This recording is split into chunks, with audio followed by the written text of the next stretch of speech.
Coming up, we got part 2 of our chat with Brad Walsh. If you haven't checked out part 1, go back, check it out. Lays the foundation. Part 2 now. Cool. Right. Would you say, like, let me ask you a question about what would a 20-something young Brad at Salisbury say about Brad right now? Would he be grateful, thankful, or would he say, dude, you could have done this differently?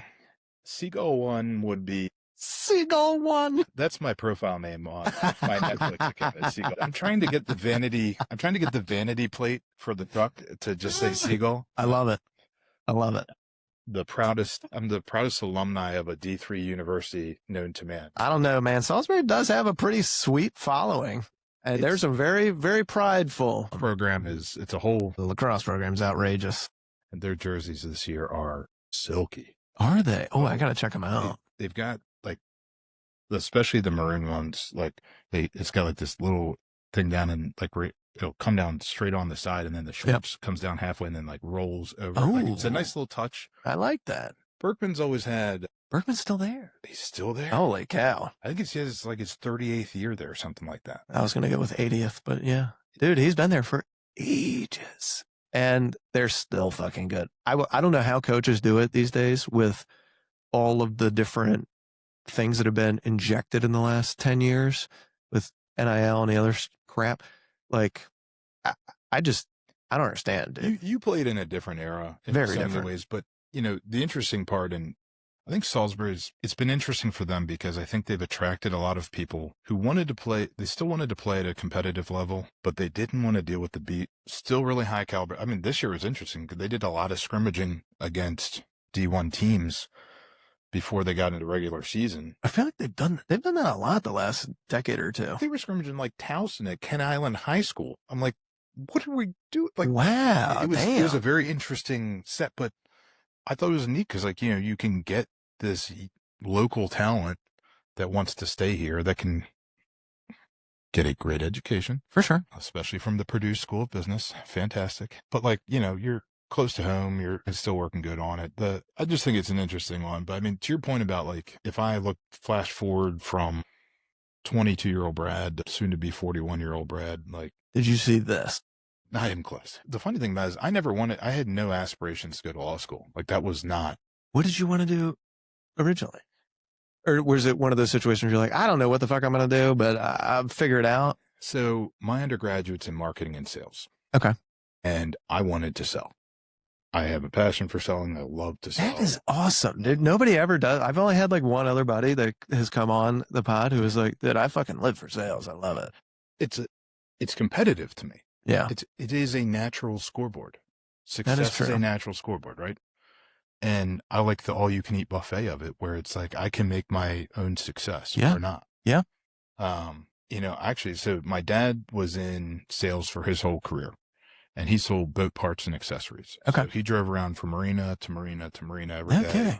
And, you'd have some marinas have like these really small, little shops inside, like, the office, and other places had much more robust offerings. But that's what he did. And I actually really wanted to kind of like follow in his footsteps because I was like, man, this is awesome. All you do is go from marina to marina all day. This is sick. I grew up on boats. I love boats. I worked in marina, like, over where the point is. Yeah. I before the point was there in high school, I'd like taking all these AP classes. And so I could get out of school at like 10. Smart man. So I had a job. I had a full-time job when I was a senior in high school because I'd leave there at 10:30 and go work in the marina for the rest of the day. And I just moving boats, picking up boats. It was awesome. And I loved being around the marinas and that. So I thought I was going to go do that. I got into staffing and recruiting originally. So I worked at Aerotech when I first got out of school. All right. Now, I came out right at the beginning of the Great Recession. Okay. Not a great time to be in staffing and recruiting. Not a great time. Not a time to be alive. Not in that gig. But that job, that's a tough gig. And Aerotech's a tough place to work. And I bet. They also have one of the best training programs out there. And, people talk about places like Enterprise, and you will always find new grads at an enterprise, but like never really wowed by them at all. But it's interesting. I mean, a lot of staffing is interesting though to me because I have like pretty good. I have no knowledge of how the staffing industry works at all, but between Aerotech, SmartLink, other shops locally that like a bunch of our connections have like, as soon as they were out of college, like that's one of the first places that a lot of these guys have gone to, and girls. Well, and it's a great, I think often back, I'm still really close with from some of the people I worked with at Aerotech, and one of my buddies, I was with him 2 weekends ago, and we were just sitting there and we're talking about some of the people that we worked with and what they've gone on to do in their various careers. There's some wildly successful people in a lot of different That's pretty things. cool. The thing they taught you to do, they taught you to work. They taught you to set up your day.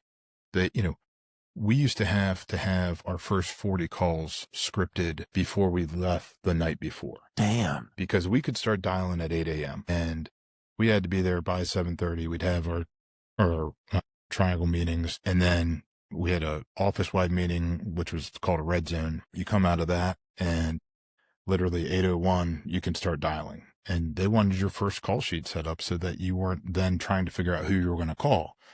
8 to 9 o'clock is a great time period to talk to people when they're on their way to their crappy job that they don't want to go to, right? That's actually pretty damn smart. You got to get a lot of calls in that, and then you set up your day, because then you leave a message, people call you back later. Right.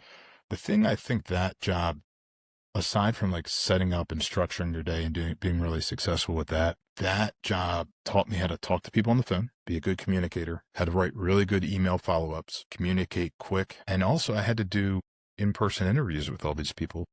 I'm a member of what I'll call the Oregon Trail generation. It's the Zennial, where you're not quite, I'm technically a millennial, but I don't necessarily identify as one per se. No, it's like you're like on the cusp of Gen X millennial. Yeah, it's like, and they are actually calling it like the Zennials. It's like this micro generation that finds themselves between the two, because we operated in a world pre-internet, pre-digitalization, where you still had to talk to people, but everything was being introduced to you I think you look at stuff like AI and like, why are you accepting of these things so quickly? Well, that's been our entire life. This innovation, this technological innovation has been just we're at the forefront of it the entire time. So you just constantly take, whereas other people having to like truly change how they're operating. It's harder for them when they haven't had it and they've done their job a different way previously.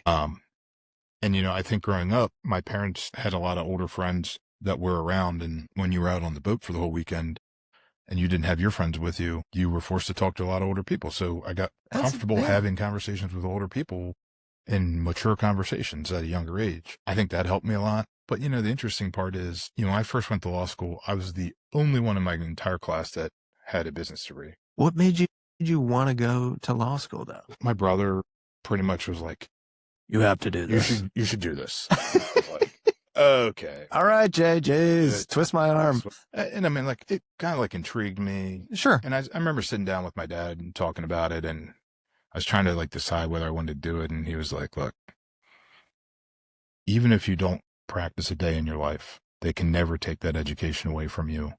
Now, that was an expensive education. That's an expensive one. Use it rapidly. But, the funny part is, it's like what I'm doing now, I think the critical thinking component of being an attorney, like, is very helpful. Like, again, that preparing for worst case scenario, that kind of that angle has been incredibly impactful. But at the same time, there's a business degree is also incredibly helpful. And in building to get here, my sales background was very helpful as well in understanding. Now, the one thing I'll say the thing that I think makes me a little bit different than a lot of other people in our industry is I synthesize a lot of information from multiple sources. So I'll take data from one place, I'll take a concept here, and I just start thinking about it and like, can I connect the dots to the two and see either the next trend, I hate when agents just take like the Maryland Association of Realtors, like infographic and just like, check out what's going on in the latest report. I'm like, you're not showing any value to your fan base. No, you're not saying, hey, I've looked at this. Let me tell you about the trends that I'm seeing. Let me tell you, like, let's have an actual conversation about this. Hey, this might be statewide, but in these local pockets, demand is still incredibly high here, or, Exactly. It gives context to stuff. And I think just too many people don't want to go to that next level. They just want to hit the easy button and let it roll. I'm a huge nut about stats, and I like them so much because I think it helped. I got really into tracking market share, and it was in part, I started doing it in 22 because when the interest rates went from 3 to 7% over 3 months and the market just went, I couldn't figure out whether we were losing or whether it was just market conditions. And the only way I stayed sane was I could live with having reduction in sales if it was market conditions. I was not okay with it if we were just losing market share. Exactly. So I started tracking it like super tight, and I got a really nerdy spreadsheet where I got the same thing, man. I know what you're talking about. And like I like seeing it because I like to see where the trends go. And sometimes I'll give you a great example. So we actually had a bad market share in December. It was like a 0.5% reduction over what we normally have from our general market share of the state. Sure. And I was like, this is a problem. Then January, we had the snowstorm hit, a lot of transactions. Oh, God, don't remind me. So the revenue was down, but then I looked at the market share, and not only did we get everything back that we had lost in December, it was our best market share ever. And so it made me feel a little bit better because then it was like not just related, like I'll say I beat the market. I'm always looking for like a scoreboard on how I can, I wasn't a college athlete in the same way that you were, but I'm hyper competitive, and I've got to find, like, that's the thing I liked about selling was it wasn't me against someone else. It was me against myself. And can I just go push myself harder? Can I just go, what is the work that I'm willing to do to make myself better? I talk to my sales team all the time, and I'm like, guys, I'm going to give you this information. I'm going to give you the conversations that I think you should be having, but I can't go out and have those conversations for you. Correct. And part of listening to me talk about it or go read about it, it doesn't have to be the stuff I'm talking about, but go educate yourself on something. Become an expert on something. Be able to, all the time, I think in our industry, especially as a service provider, people want to take the BS that they're given. And, when an agent says, like, it's recycling it. It's like, this market's terrible. Inventory is just so bad, blah, blah, blah, blah, blah. Those are their personal excuses as to why they haven't produced. Yes. Thank you. And for me, I'll sit there and go, no matter what, pre-COVID, it was, values aren't there. This isn't here. COVID, it was like, oh my God, we don't have any inventory. Well, yeah, we also had 2 of the best years of the history of the entire real estate market ever. Exactly. Like simmer down. Anyone bitching about at that point? Like, doesn't make any sense. And then it's interest rates. And then it's this, I'm like, well, there were still 64,000 homes sold in the state of Maryland last year. It wasn't a goose egg. It's now what percentage of the 64 did you go out and get? I think, like, you mentioned stats and being kind of like I might be taking your words and making them mine, but data nerd. I do the same shit. And it's not because, like, I don't look at it as like, oh, if I have all the data and all the numbers, I'm going to be the best. I like finding context for stuff because I'm a sports guy. I can tell you, growing up to now, there are plenty of guys that you would see on an NFL Hall of Fame or an NBA Hall of Fame list, and you can look at their statistics and be like, wow, but context matters, because if you actually physically watch those games, take a guy like a James Harden, for example, incredibly talented. If you look at just the numbers, it's going to be like, whoa, that dude is incredible. But when you actually sit down and you drill in on him, you realize super skilled player, but very limited when it matters the most. And that is when it matters the most, and didn't fit in a lot of teams in exactly way that provided for it. And that's the context. That's the context. And I think there's too many people that don't understand that the context is the entire shooting match. Exactly. And, because you can sit there and I can give you national numbers. Right. Those don't mean anything here locally. No. This market compared to Austin, Texas is totally different. Completely different. If you look in, even let's take the state of Maryland, different than anywhere else. Let's go hyper local and go into Anne Arundel County as an example. There's parts of the county that are moving right now, and there's parts that are sitting right now. Very stagnant. Sometimes even within a zip code, there's going to be certain communities that are always going to move. No matter what. They have the character, they got the prestige, whatever it is. There's a few of them that everyone wants to be in, and they're always going to move. They're always going to retain the value at some level. So I just don't think that it's too many people just they want that easy button. They want to just be able to give the one-liner. Right. I don't have a problem pushing back and saying, I hear what you're saying there, but I just don't agree. Right.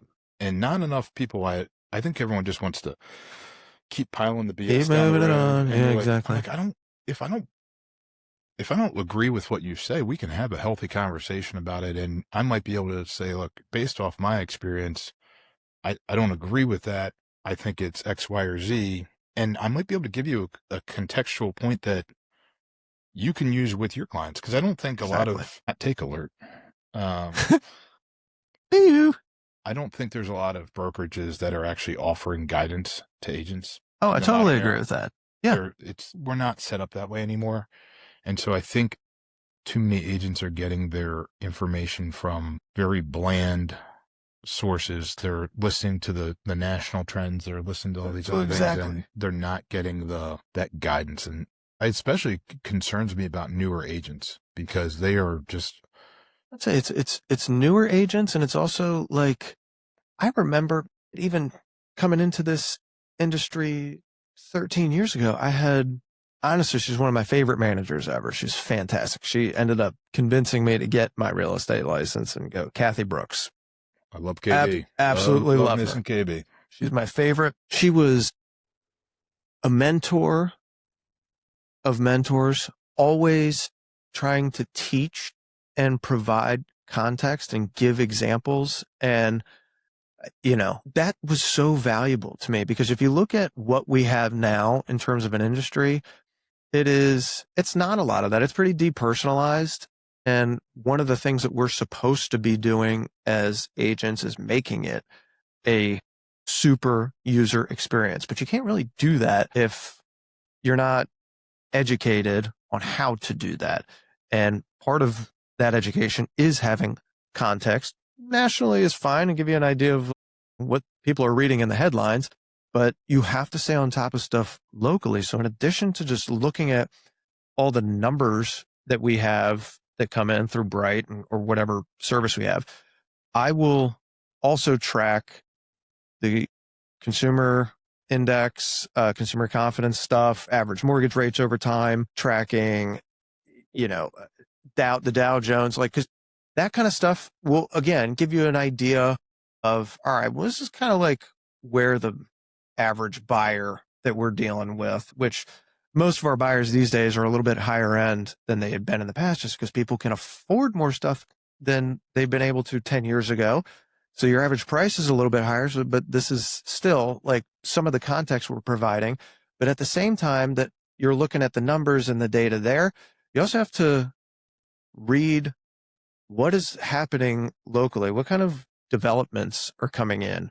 What kind of regulations are going out? Because if somebody, it might seem like innocuous and stuff that you don't really, it's not really going to affect you, like short-term rental thing and stuff. That was like, who cares? But dude, it's going to have a big impact because it's going to affect some of the people that were thinking about purchasing and using something as an Airbnb. It's also going to affect the people that currently have them as Airbnbs. And, it's going to have positive effects and negative effects depending on who you are. But it will, if some piece of legislation passes like that might seem small, that could mean an extra 2% uptick in listings that we're sorely needing. That kind of stuff can really make the difference in laying out for a prospective buyer or a prospective seller. This is what we're seeing. And this is why your buyer, you should do this or why you shouldn't do this yet. I'm not a big fan of restriction on property rights. That's a big central theme for me. I hate that. You talk about the Airbnb restrictions, or that's a form of not in my backyard. Yeah. Well, yeah, of it's course. The same thing with development, right? But at the same time, then everyone's also over on the other side saying, hey, home affordability is a major, crisis. Oh, of course. Yeah. I'm like, you can't cry over here about NIMBY and development and creating more inventory. It's straight supply and demand. Yeah. Like, that's the one thing that I find too many people don't understand enough of is the economics of everything. The economics of it all. Yeah. And just how Totally supply agree. and demand really works. And, I'll never forget when we first started working together, that was an era that you could wing out an offer at like 30% off list and no one had a problem with it. It'd be like, that's listed for 400. Let's give them 275 and let's see how this thing shakes out. You were so right. And you just reminded me of a good friend of mine. I love him to death. I won't say his real name on here. We'll call him, well, I won't use his last name. Well, Jim. Jim, no matter what, whenever we're house hunting, like if he will have a budget in mind for whatever it is. Let's say it's his budget's 600. He'll send me stuff at $1 million and be like, you want to make the call? I'd be like, oh, hold on. What's the call? He's like, see if they'll take 600 cash. I'm like, dude, that worked 10 years ago. It's not going to work now. But it's crazy. Like, even, look, we're not 40-year industry veterans. No, but the industry change that we've seen since we've been in the game.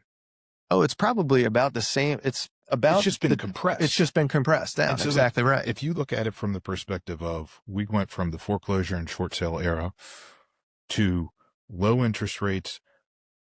There was such an influx of inventory at that time period because of the foreclosures. By the time that all the robo-signing crap all got done, you could kind of just wing out some offers and be okay with it. Yep. Then 16, 17 occur. Like, everyone talks about the COVID era being like this crazy time. We were already short on inventory pre-COVID. At that point, yeah. Like, that 17 was like late 16, early 17 was when that first started to really, I'll never forget 17. February of 17 was a hot market. Like, demand, it was like the earliest spring market we'd ever seen. And it just kept rolling. And it was the same in 18, the same in 19, and then 20. That's when those rates dropped right before COVID. And I mean, I tell the story all the time because we had the most refinance orders that we had ever taken in over a 30-day period in the 4 weeks leading up to the shutdown. And I had this massive pipeline that we couldn't close. And so for like 3 weeks, I'm just laying there at night. This business that I just worked to build is just going away. Yep. I'm going to go out of business. And then they opened up doing closings again. And then the next month and a half was just because everyone was like, those rate locks weren't getting extended. So we had, I mean, I've got pictures of us from like literally like early April of 20, where we're doing closings with gloves with no masks. Yeah. Because that was like what everyone told you at the time, right? That's what you had to do. Believe the information. So I went from working, being 3 weeks not sleeping to next month not sleeping because we were closing them from 6 o'clock in the morning until midnight. Yeah. And doing some pretty wild closings, because everyone well, I'm not like comfortable doing the closing with you. Dude, you guys did one like on the hood of somebody's car for us because they were like, listen, I'm not going in there. I'm not going in the office. We're like, okay. That was the best part about having a pickup truck. Made me out back. Come on, baby. We're doing it on the bed, okay? I'll never forget it. One day, Terry was doing a closing out in the gazebo next to our office, and he went to come in, and this big wind gust hit, and the entire loan package dispersed over the entire parking lot. And I think I'll try and see if I can find the video because he was literally just scrambling around the parking lot, and I'm watching it from my office. Just dying. We're going to have to re-sign this whole loan. This whole thing. Holy shit. What is? But like, it was a different era, and like you go from that, then you get this interest rates go up, buyer demand drops. Then all of a sudden, we saw this shift from a wild seller's market that it had become because of the compressed inventory to, all right, well, no, we're not really in a buyer's market. In my opinion, it's pretty neutral right now. I think it's a pretty healthy, like from the metrics, it's still a seller's market. Like it's still around 2% or I'm sorry, 2 months of inventory, but it doesn't feel like that. I think the weird part right now is like the ultra luxury stuff is doing like really well. Oh yeah. That And stuff's the other stuff that is like pretty good is very, we're back, we've been back to like a condition is king kind of market, which is, we've traditionally had. It's like the better that look in the house is, the better stage it is, the better condition it is. Like it's good. That's gonna. Your point about brew. the people can afford more. Oh yeah. They don't have the cash. They've got the earning potential. Yeah, that's and true. so they can qualify. So that's where condition matters. You got something turnkey right now. People will pay for it. You better believe it. I was the only idiot that went in and bought a real dumpster fire, spent my life savings to put it back together. I was in a fortunate position to be able to do that because I created something that is now turnkey. Yep. But took a lot of fucking money to get it there, though. Took a lot of money to get it there. And I was like it's pretty stressful living through a reno. Oh, and I did that while the interest rates were in the second half of 22 when the rise was going. Yep. And the value of the old house dropped. Yep. And I'm sitting there going, oh boy, I just made the worst decision I've ever made in my entire life. And I'm going to bankrupt my family as a result of it. And, that's right. My wife just watched me just like squirm, and it all came out fine. But, the reality of it is that it would have been a lot easier. A home just sold near me for a ridiculous price, but it was done. Yeah. Guy's like, you see that detached garage over there? I want that. Yeah. Well, look, he moved 4 doors down. That's it. 4 doors. He had a beautiful house. He moved 4 doors down for that one to be done. And he wanted that. And he had the money and he said, I'm doing it. Because he didn't have to put the work in. He could afford to do it. And people will pay the premium. People that can will pay the premium for something that is done when the market's tight, when there's a bunch of inventory that is around us that was built in the 60s and 70s, which sometimes can be awesome if it's been, updated and really, really thoughtfully. But not all of it is. A lot of it's like 7 out of 10, 8 out of 10, and it's cute looking. It's painted nice. It's decorated beautifully, but it's not today's standard. And we are very privileged in a lot of cases because we have so much more access to TV and see what the massive renovations can go and look like. You have Pinterest, for God's sakes, where you can get every fucking idea under the sun. And so everybody has a much higher expectation and an elevated palette, I guess you could say, of what things could look like. And we have that. And then people want it, but then you start talking with contractors, local or otherwise, and you get an idea of what that price is to get it like that. And it's like, oh, fuck. Well, and you can't start for 6 months, and I can't move back into the house until 18 months from now. Well, maybe listen, we don't have to move. We can make this work. There was a lot of people. You know what I mean? Yeah, the interesting part for me, and I agree with you, like the one part about, I'll say, I was fortunate that Steph wasn't working when we did the reno because she could be there. It is helpful. And she could make the decisions and be quick. Yeah. And it didn't take my focus off running the shop because she was there making all the decisions, doing that. I was just merely a checkbook at that point. Like that was my role in the transaction. Yeah. I moved for a lifestyle change, and because I wanted to I live across the street from my brother. It's very cool to have all of the nieces and nephews grow up together. It's awesome. I love it. I made the move for a lifestyle decision. Steph did all that, so I didn't have to focus on that. She'd be like, what do you care? I'm like, I'm trying to keep this thing together right now. Just let me focus on the shop. You focus on that. I think there's a lot of people that don't realize how much time and focus it takes away from your other part of your life when you're trying to do that. And so that's why I think condition matters the most and why people are willing to pay for the turnkey way more. And look, there's a lot of contracting options out there that can go in and do the rehab on the way out to try and maximize your dollars. Some people it's right for, some people it's wrong for, and there's a lot of reputable companies with it. I think for me, there was a lot of what I call skip buyers who, when the interest rates were low, they bought a house that they could have never afforded. Right, of course.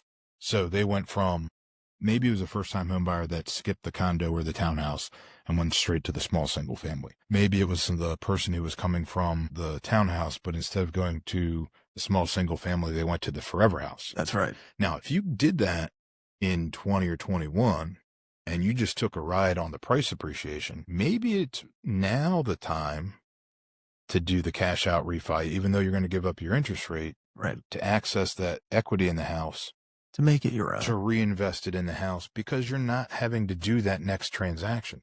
Like I call them the missing transactions that, pre-COVID, people were buying a new house every 5 to 7 years on average, true. right? It's like 12 or 14 now, or something like that. It's going to be 12 to 14 years. So when you talk about, like, when I say the missing transaction, well, where are we in that cycle? We're at the beginning of the 5 to 7 year cycle. Yeah. Why are we only going to have 4 million homes sold in the United States? The skip transactions, or the skip buyers and the missing transactions, I think are a bigger piece of it than anyone's giving credit to. And this has been like something I've actually been talking about this. That's a really good point. Like, and you're starting to see the net effect of it.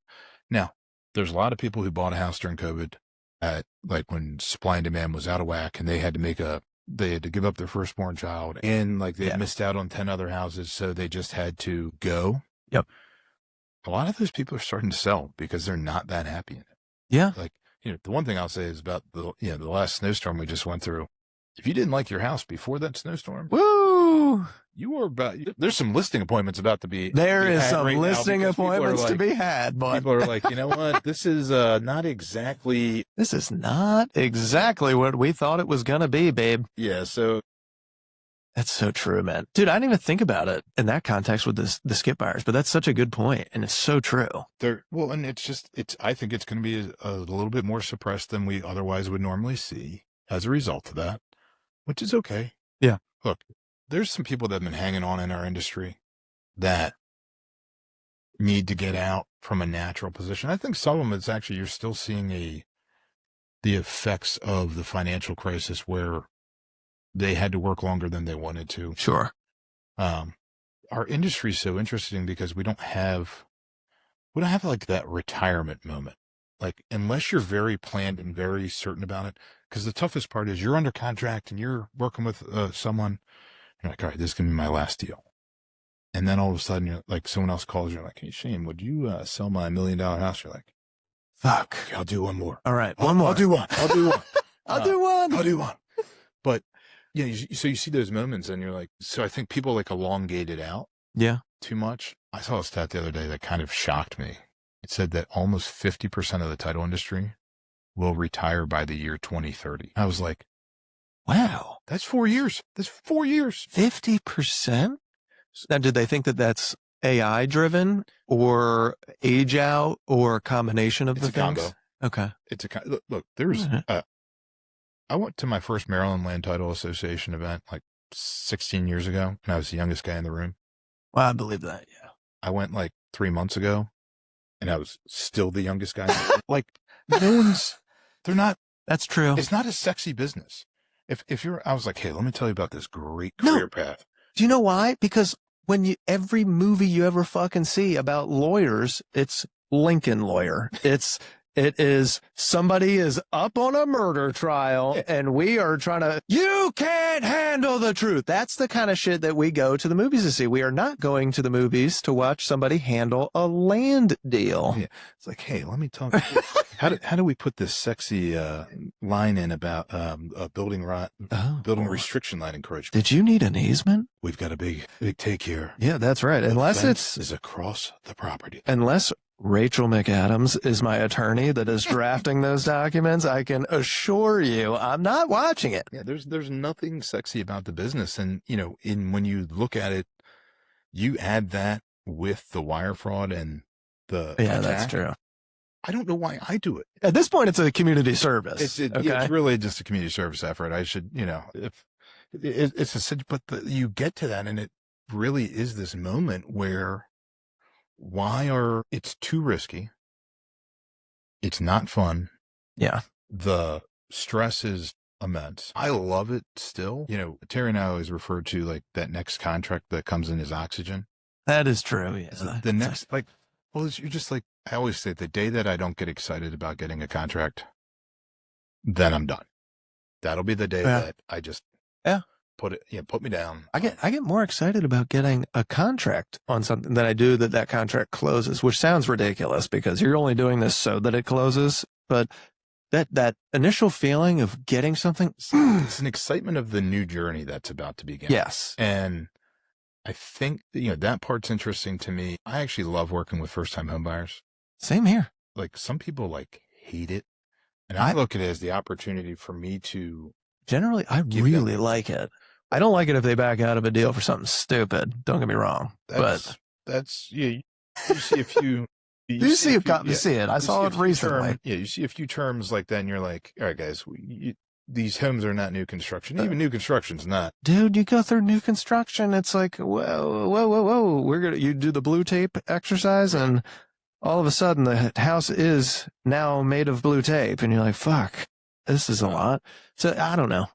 I mean, everything is going to have something with it. I love the educational piece with first-time home buyers because it makes me, I don't know, anytime I have to teach something, it either reinforces something that I know I should be doing that I'm like might have laxed on or whatever, or I'm teaching myself at the same time. Like, well, now I'm like, let me put myself in your shoes and let me think, okay, well, listen, this is what the A, B, C, and I don't know, it just helps me at the same time that it's helping them to talk through some of these things and have those moments. I think the interesting thing and the reason why I like first-time homebuyers so much is I get to set the standard of what they should expect that their is experience true. to be to move forward. Yeah, that is true. There's nothing that I like more, and this isn't a first-time homebuyer situation, but there's nothing I like more with seller. I'm meeting with the seller and they're coming in and I'm doing a closing for the buyer and they're like, see our shop. Yeah. And they look at their agent and they're like, why did you make me go to this shit box over here to do my deal? Like, they were terrible, and then it's like, well, what the agent can't go is, well, this is my affiliated title company. Well, exactly. Or this is who's paying for my leads, or this is who's doing this. Like, they can't get those words to come out of their mouth. No. But I always say, because I'm not an affiliated with a brokerage, or I don't have JVs or anything like that with anyone, I've got to be 3 times better than my competition. Yeah. From a lot of different angles too. Like, not just like we'll call it the user experience. It's not just that. Like, it's also like, not only do I have that, I don't have people feeding me businesses like you mentioned the title companies that are kind of like in-house title companies. They get the advantage of having people just come to them just because, like, it's almost like a car dealer. People are just coming in, they're interested in buying already. And now all you got to do is just not fuck it up. So you have to go out and physically get them to come to you. How do you do that? You have to build relationships and maintain relationships with agents first and foremost. That's like probably the biggest source of business. Then on top of that, you have to do all this marketing with either print magazines that are, perfect local spots for you guys to be in and advertise your services, do the digital advertising, do whatever the hell you got to do. Now, in the last 5 years, everybody's got to do this freaking video stuff because all these algorithms, all they pump out now is video. People are now doing podcasts like me, like, holy shit, I was a real estate agent. Now I'm a fucking creator. What is happening? Like, there's so many different things you have to do. The other tack that we took it with, it was philanthropy. That's true. Yeah. That was a different tack that we took. I mean, the core purpose of our business is to serve our people and community with exceptional experiences. And we look at that as our people are both our internal employees as well as our clients and referral sources. And the community is where we live, work, and play. Right. Yeah. I live a mile from the house I grew up in. I'm a Broadneck Peninsula boy. I'm always going to be a Broadneck Peninsula boy. When I described to my wife the area that I was willing to live in, I said, I want to be on this side of the Seven River Bridge. I don't want to be on the other side of the Bay Bridge, and I'm not willing to go north of College Parkway. And she said, you just described the Broadneck Peninsula. So here, that's it. That is it. You nailed it. But there's a, because I live where I grew up, I feel really attached to the community here. And I am attached to the community here. And I think that's one of the biggest things that people, they either say they are, and then they don't follow through. True. And it's not just about writing a check. It's not just about going to an event. Like, you got to do it all. And, we've got a monthly cause that we support every month, and people get to, You guys, I've seen you guys do Fish for a Cure. I've seen you. I mean, you guys have done I got it's so actually sweet. much. I'm getting to one of the chairs for Fish for a Cure this year, which is really exciting. Cool. So this will be. We got involved in Fish in 2018, and it's kind of become like my passion to do it. We're actually we are likely to go over $1 million raised through Team Real Council this year for our lifetime, which will be. There's 2 teams that are in the running to see who can get there first. Me and Laxfish and Real Council and Laxfish, and they happen to be our competitors, but some really good friends too. And I think that part of it is even more fun. The other co-chair for Fish this year is Rich Bowen, who is the captain of Laxfish, and he and I just really solid friends, and it's become a lot of fun to do. I mean, last year we raised 1.4 million. Damn. In effectively a crowdsourcing fundraising tournament. That's crazy, dude. Like, this isn't a charity golf tournament deal that we're doing here. This is like real dollars, real competitiveness. And it's also awesome because it literally is impacting the hospital a half mile from here. That is where pretty we're cool. sitting right now. I noticed that is something that you guys have been very, very strong with, is in terms of getting and maintaining a local presence, because almost everybody that's at Eagles local. It's not like nobody's really like kind of relocated in and just like starting anew. Everybody is born here, raised here. People have different backgrounds, different histories. Some people's families have been in it, some people haven't. But the way that you guys have like been able to maintain presence and continue growing year after year after year, I feel like when you guys are doing these philanthropic things, whether it's the Fish for Cure thing or being on the board of the hospital and things like that, it's just further entrenching yourselves in there. And I just think it's so cool, man. I'm sure it helps with the growth of the company and stuff, but like I would be awesome. lying if I said it didn't do that. But I'll never forget when I first got out of law school, my partner Terry said to me, he goes, "All right, what organization are you going to get involved with?" I was like, "What are you talking about?" He's like, "Well, you're out of school now. You're doing it. You need to go build your book of business. Yep. What organization are you going to get involved with?" Hadn't really put any thought to it. And the thing that he said to me, and there's a lot of Terryisms that we could go on for days. Oh my God. Love the man. But one of them was, he goes, "You need to get involved and start building your professional life and show people what you can do."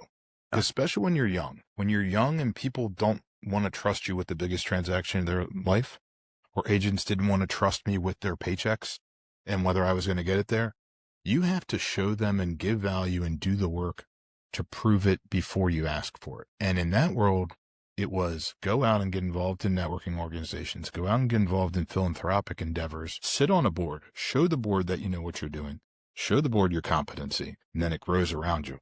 And so all of our people, when they join, you get the same thing.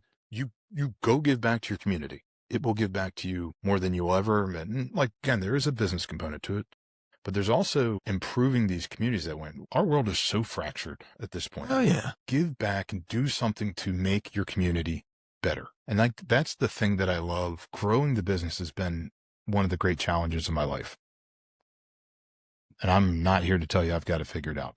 I lay awake at night, most nights, thinking about it. Well, you're doing something right. I got a really fantastic team that I work with. Like I'm that's half the battle, is making sure that I'm a maverick when it comes to things, because I'm just like an idea guy. I'm like, we should do it. I don't know how we're going to do it, but figure it out. If someone could go implement it, and that's true. I mean, like everyone who works with me, I'm constantly just on to the next thing, and the staying power is what they do with me and push me, and they've pushed me to far greater places than I would ever have gotten on my own. So my team is truly the best. They're good to me. They're great people. They believe in it. And I think, like, take when we opened the Baltimore location and acquired the company that we did to bring it, that office is, they started the Swim Across America chapter. Oh yeah. Up there, and they've raised over $5 million, through what all Betsy has done up in that quarter. Like, talk about like, it's not just, hey, it's not lip service. You go do it. You get involved with it. You feel good about it. And as a company, we've made a commitment to backing our people up. Right. If they're going to go out, last night it was at the Touchdown Club event. Oh yeah. Like, you know what?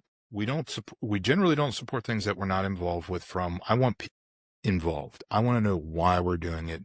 I want to see the value of it. I want to see them grow. I want to see the connections. I want to see them give back to their community, because it's not just about writing a check. I get asked for checks all the time. I want to be there. I need someone for my team there. I need to be involved at some level, because we want to, you talk about a grassroots style, the staying power. Too many people just want the check. They just want the money, but it's the involvement. It's the relationship. I'll give you the check, but I need to be a part of it.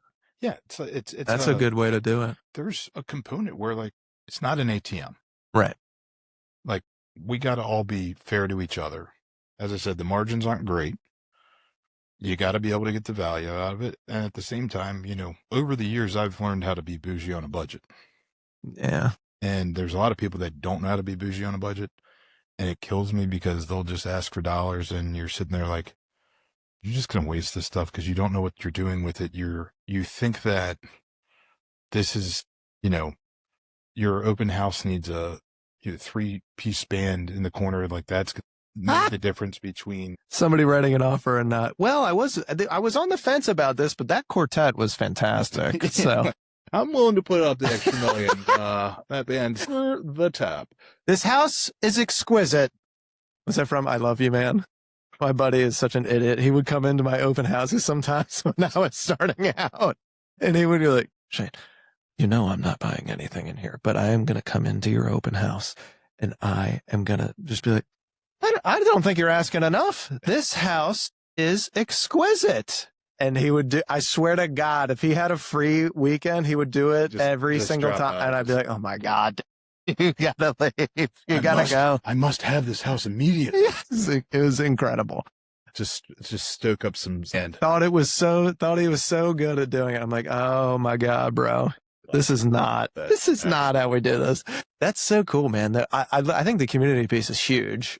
I think that it's something that I want to do more of for me, for our group, because as much as it definitely does help business, but I think there is a character piece that builds on you when you have, and from a couple of different angles too, I guess, because it's not just the relationship that you build with the people that are there and the connection that you build with them, but it's also like kind of further entrenches you into the area, and you get a little bit more pride in where you live, which that matters, man. Well, I think the other thing, and you're about to get to this level with your kids. Like I've always been a few years ahead of you in like the marriage game, the parent game. I like the fact that my kids watch what we do in the community.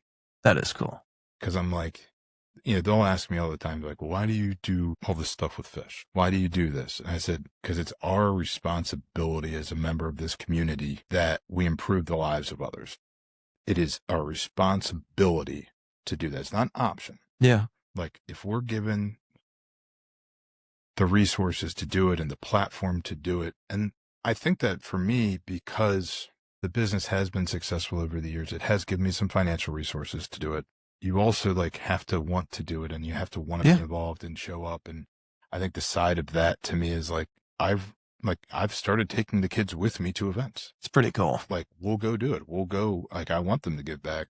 One of the things we do is we have a paid day of service for everyone in the company, and they get to pick what they want.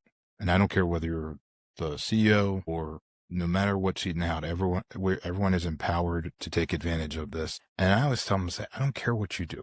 Just give back to your community in some way for that day. Right. And some of it is going on your kid's field trip.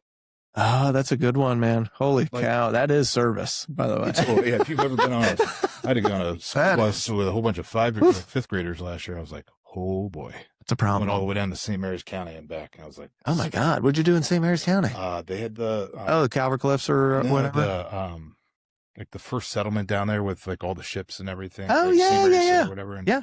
It's pretty cool, but the 2-hour ride down and back with a bus full of fifth graders was a situation. I can imagine. Not awesome. Fortunately, I had my AirPods with me, but you do something like that. And like, I think the reason why I like it is because too many employees, like they don't want to give up a day of their vacation to go on the field trip. I want them to feel like they're involved in their kid's school. I want them to feel like they can get to do that. Or some people are big in the SPCA. We've got people who are big with the food bank. Mentioned the board at the hospital. We've got my partner Tom is on the head of the board for the wellness house. Oh yeah, doing some awesome stuff. We've got like all these people, Betsy's got Swim Across America. All these people have these different little things. And it's like, I always love it because when you see like pictures of the team, Megan here does the Live Like Noah walk for MAD.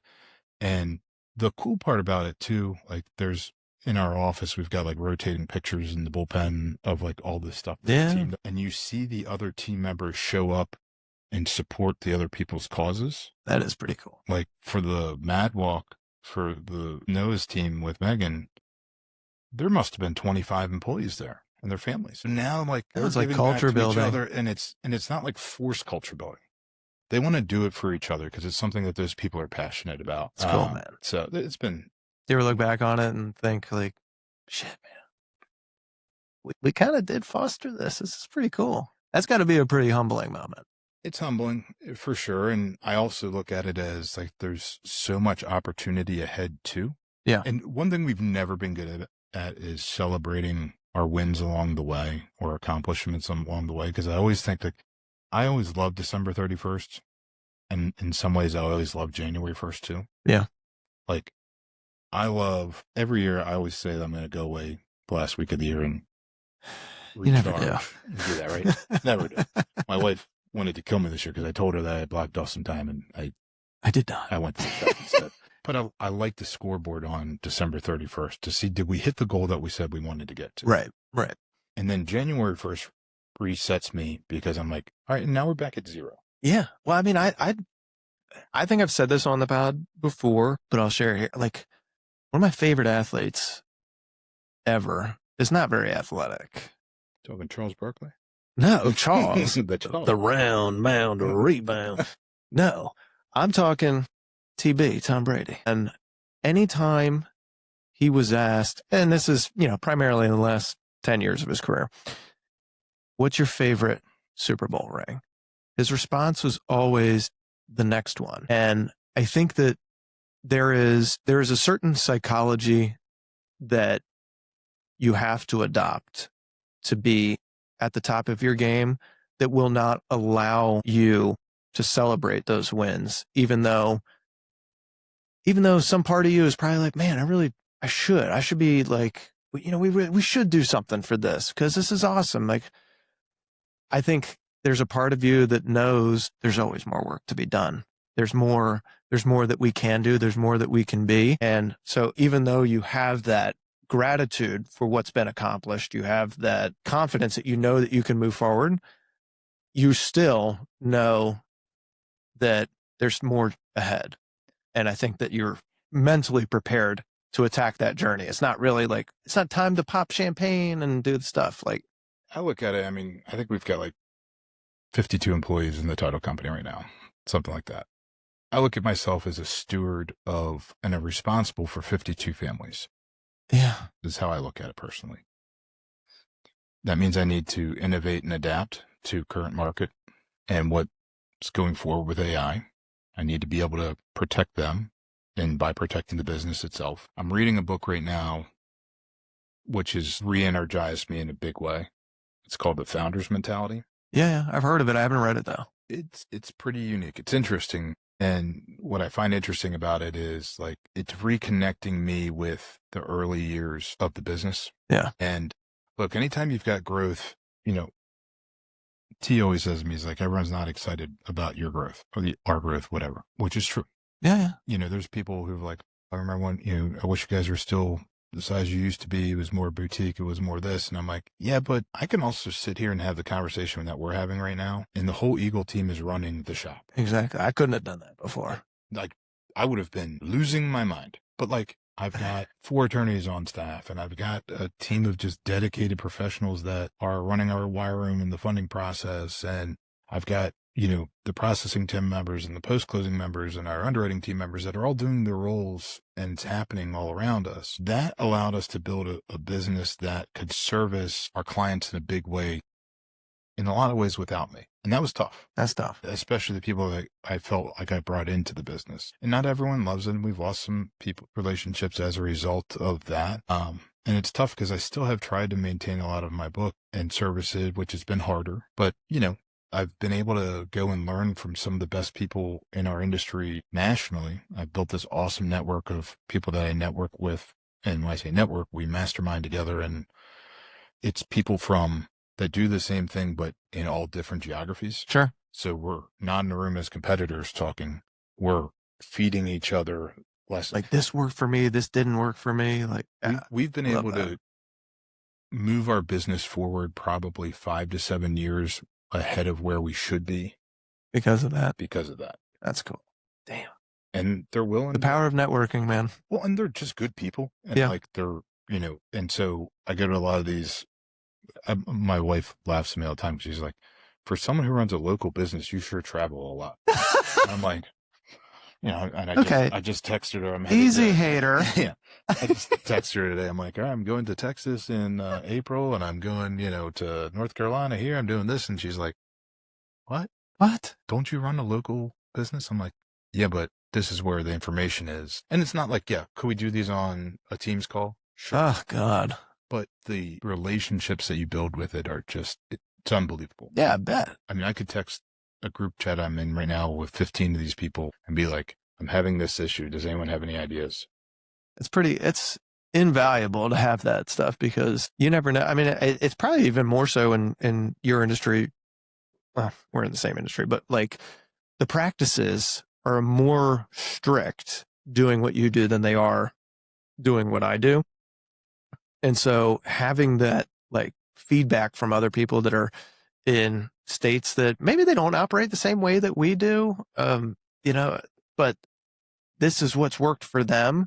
We had this issue. This is how we got it past it. All right, shit. Well, can we do that same thing here? And will it work? Or do we have a constraint? The ideas that come out of it are just great. That's so cool. There's industry titans that are in there. There's ones that like, I was laughing. I had to go to Nashville last year because I was speaking at a conference about organic growth. Yeah. And we had 3 different guys on the panel, and I was the organic growth guy. And I'm like, the youngest one there. I'm like, okay.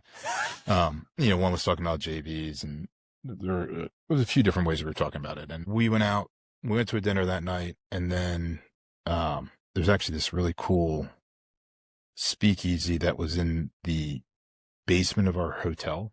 Oh, that's cool. You had to go through like a broom closet to get into. Oh, shut up. It was wild.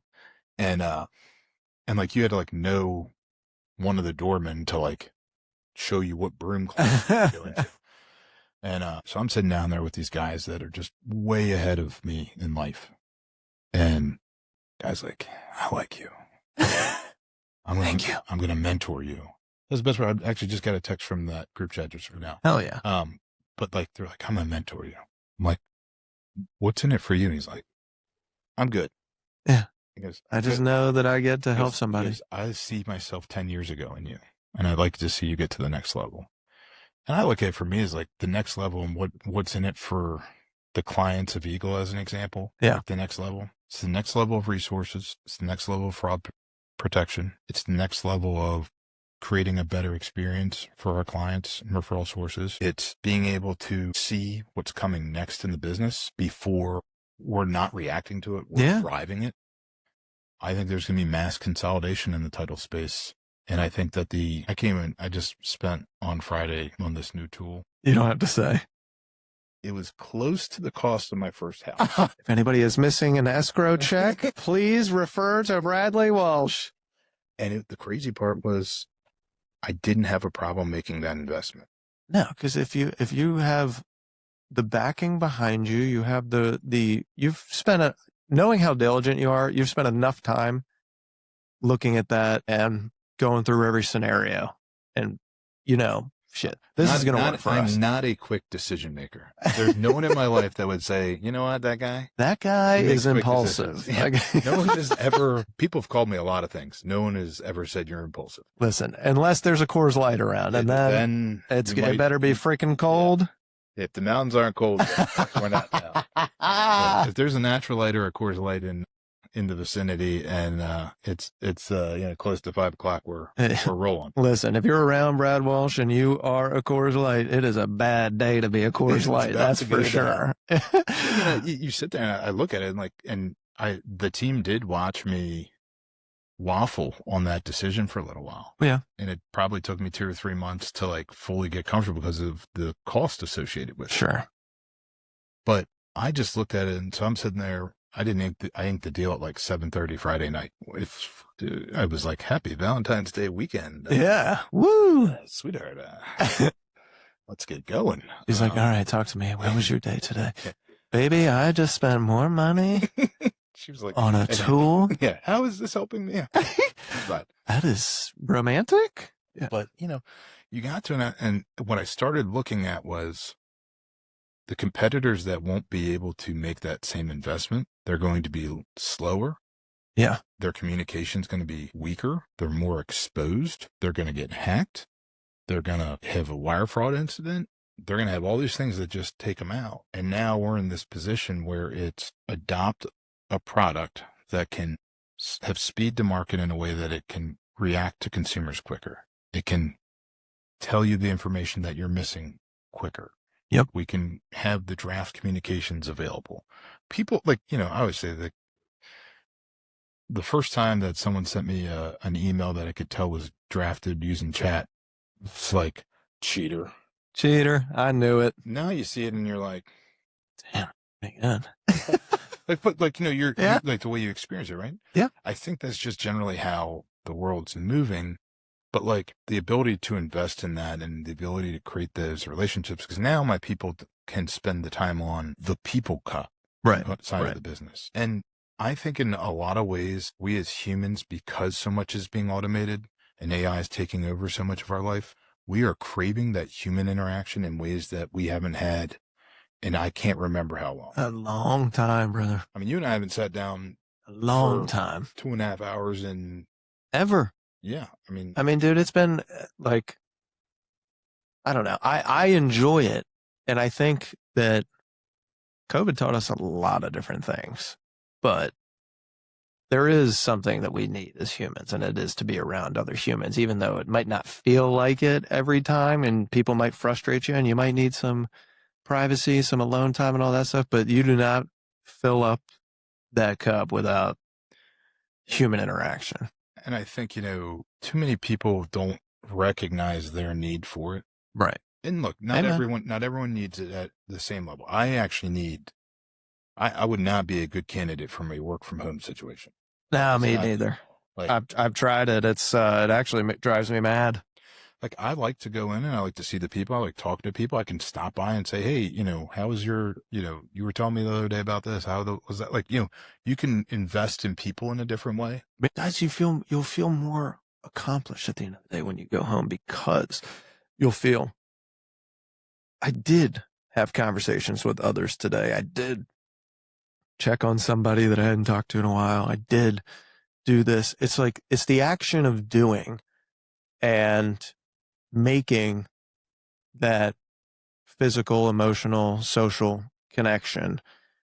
And so that's why I'm not like, I get the people's gripe, especially over the last, 12, 15 months with the whole, no more working from home stuff. And a lot of these major corporations being like, yo, we need you more in the office. My dad has been working at Marriott for 25 years now. Long time. Great company.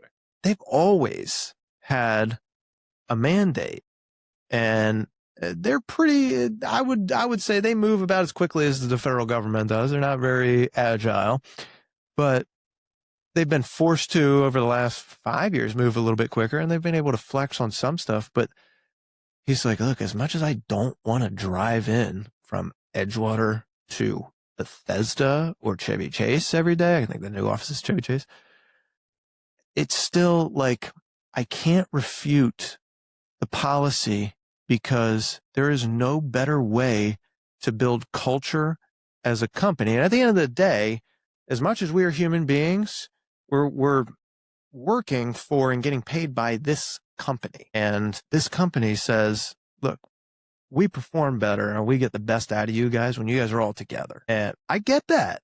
It's way easier for us to collaborate on stuff when we're sitting across from each other at a table.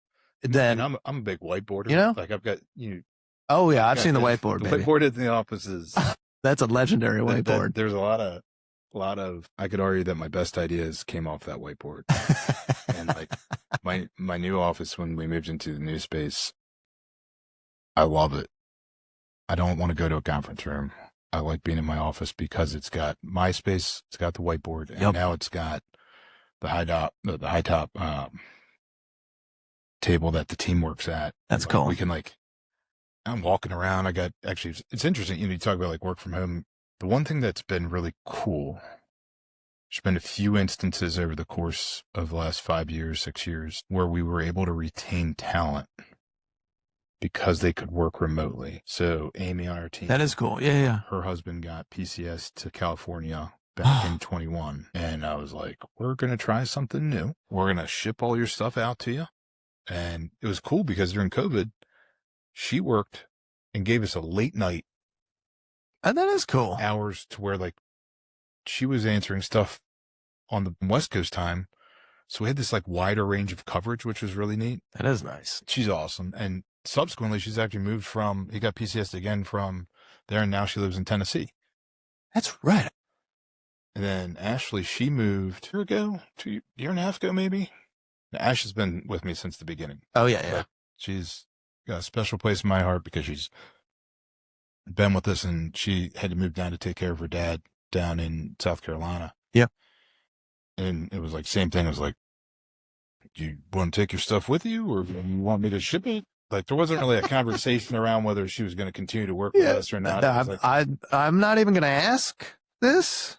But the unique part of in my office, when we have a daily huddle at 3:30 every day, and for our individual teams, the maroon team has one, gray has one, yellow's got one, gold's got one, and it's really where we get through all our roadblocks and make sure we're all on board with the different issues that were coming in the files and know what's going on. It was a way to bring everyone together. So I've got big TV like that one in my office, and I put a webcam just for the team huddles on top of the TV. So Amy can see the team. That's good. That's meeting in person, and we can see Amy. Hell yeah. And then now Xana's coming in from Prince Frederick. And so she's everyone's all over, and Terry will be on the road, awesome. Or I'm on the road. And so it's just this way to bring everyone together. So technology has made that sort of stuff more efficient, but at the same time, I agree, there's a lot of benefit of working together as a team, especially when you're training. Oh yeah. Remote training. It's awful. I don't know how you can do it. No, there's definitely instances where, a lot of, I would say a lot of the administrative tasks and stuff like that can be handled remotely, but there is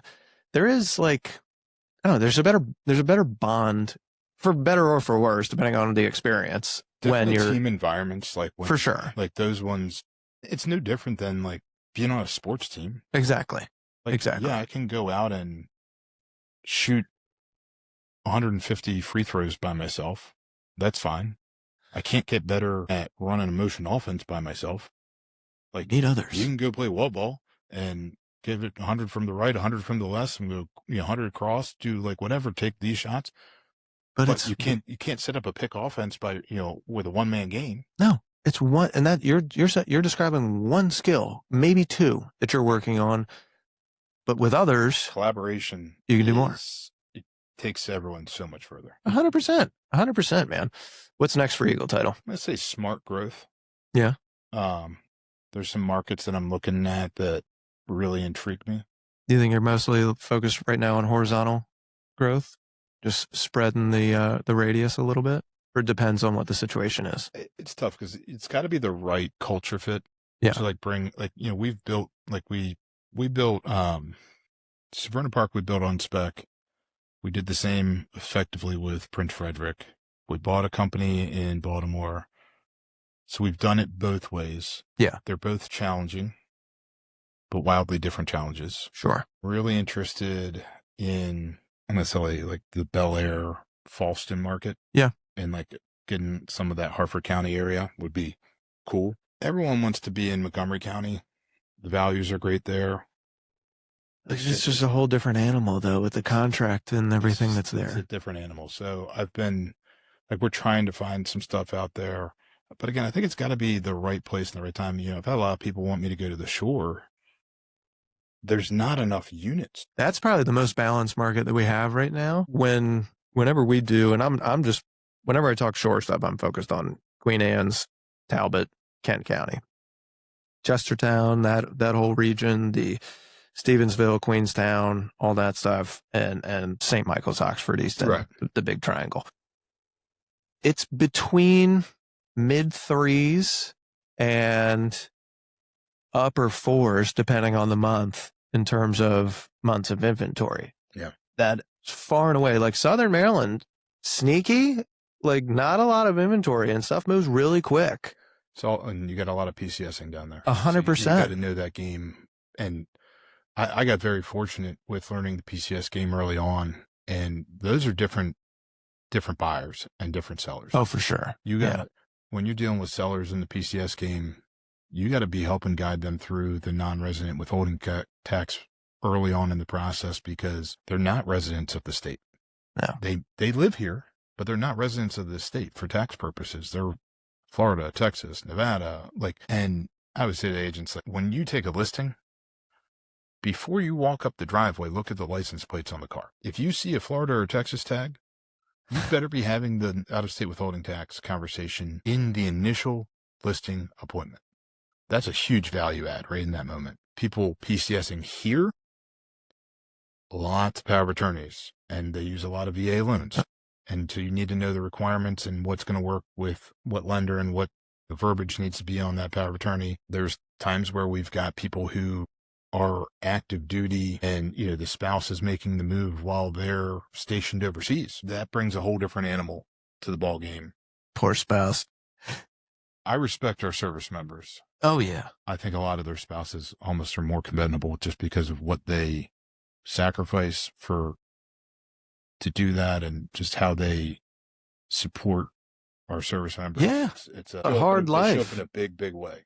Yeah. Big, big way. That's not easy, man. I mean, you imagine not being here for 6 months, 8 months at a time, and Steph having to handle everything by herself. Like, dude, she'd kill you.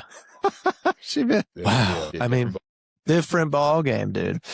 Well, dude, I'm excited for you. I'm excited to see what's next for Eagle Title. But you guys, I mean, should elaborate a little bit more that we're going to wrap this up. But you guys, as Eagle Title, that's just one wing of the business. You guys have a whole other side of the business. It's a law firm that handles a lot more than just that. We've got Liff, Walsh, and Simmons as well, and that's a full-service law firm. And, with that, we're doing anything from, obviously, we do real estate.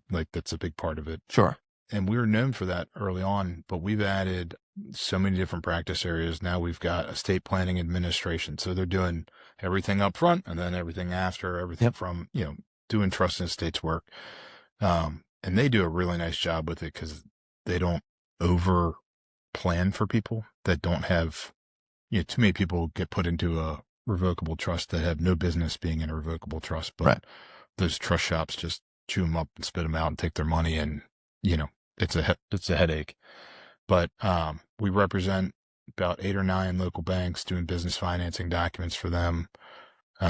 We've got a new ethics team, which is awesome. Got an employment team.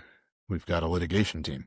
So we've got just all these different practice areas that really can support a lot of our clients in a big way. And it's been interesting. A lot of times you've got a really small title company that only exists to service a really big law firm. Sure. Or you've got a really big title company as a very small law firm that supports the title company. You guys are pretty damn balanced. They're pretty balanced. And they're different businesses, but it's created a ability for us to service all of these different clients and kind of grow and both stand on their own. One's not dependent on the other by any stretch of the imagination. That is cool. It's got to be a fun feeling when you have a nice settlement and and I've been a part of a few of these where people have been like, oh wait, you guys do estates in Wales? Oh, you guys do this too? And they're like, yeah, well, here's our card. Call us anything. Like that's pretty cool, man. When I joined the company, it's either employee 4 or employee 5. I've seen it go. That was even before we had the title company. Yeah. And I've seen it go from where it was to where it is today. And it's just awesome. That's pretty cool. I think the thing I love most about it is just some of the amazing people that I've gotten to work with over the years, and like people I've met. And, it's been cool to help a lot of consumers. You get involved in 30,000 transactions. You've seen some people, you've met some characters, you've had some fun all the way. Now it's challenging me in a different way to like really figure out how to be the steward of the business, how to shepherd us into the next generation in an industry that is a very archaic industry, but bring it forward. And then it's also, it's taken me to some really cool places in the world to learn from these other leaders. And yeah, that part's cool too. That's pretty damn cool, man. I mean, I will give all the credit to Matt Nader for our connection. Absolutely. My boy, my dude, he set us up a long time ago. And I think his general aura is pretty palpable. The dude just you could cut it with a knife. You got it, bro. You could bottle it up and sell it. But you know what? I've always appreciated the way that he just attacks the day. It's very, he's an animal. It's the way that, coaches growing up would always tell you how to do stuff. I never seen anything like it. And I always felt with him that I had everything under control because he was there. And just by nature of his stamp of approval, I always knew that you guys were going to be a great fit for me. And it's continued to not only like hold true, but get even stronger over time, watching how you guys have been able to build and almost all of it. I mean, you have a great team behind you, but dude, I've seen the work that you personally put in, and it's just impressive. And it's always been something that I've admired. And I'm very grateful to Matt for this introduction. And I always love coming into your guys' offices and seeing you and Terry. It just makes me smile, man. I always thank Matt for the introduction, and 13 years ago, whatever it's been, you have the worst stories through the years. You have the good transactions, the bad ones, the ones that have gone off the rails for whatever reason. I admire Matt. What he's been able to do in his career has been transformative. He's got First Home at the helm right now, and he's doing some really unique stuff with them, which I can see like that intentionality that he brings to each day. He's still getting up every morning, putting in the work, he's worked out more in the morning than I'll work out all month. I mean, buddy, it is exhausting. And with that many girls in the house, I guess that's why. Well, you got to get out of that house. That's the problem. But, he's just the best, and I love that whole team over there. And it is about working with local people and understand the market, understand what gets deals done, and at the same time, you can't take anything for granted.